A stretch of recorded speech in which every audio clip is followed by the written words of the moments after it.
on to Chapter 1 of the subject matter, RIoT Wireless Monitoring. The Chapter 1 has subheadings. A. What is RIoT Wireless Monitoring? It's a question. B. The intended use. And C. The key features of RIoT Wireless Monitoring. D. How does RIoT work? E. The product details. F. The key features of RIoT. 4.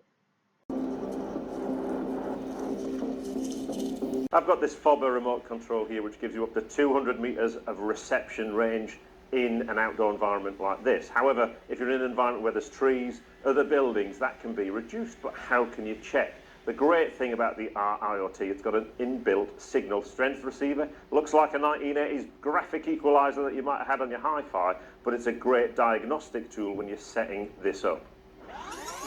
The flexibility of RF solution systems means if 200 meters on that remote isn't enough, you can swap to some of the other ones in the system, and this trap remote here would get you up to 2 kilometers of range. And if 2 kilometers isn't enough, we can move from the FM transmitters to LoRa-based receivers that get you an incredible 16 kilometers of range. And if 16 kilometers isn't enough, that's where the IoT element of this device really kicks in, because as long as we can get a Wi-Fi signal to our receiver, we can then switch it from anywhere in the world.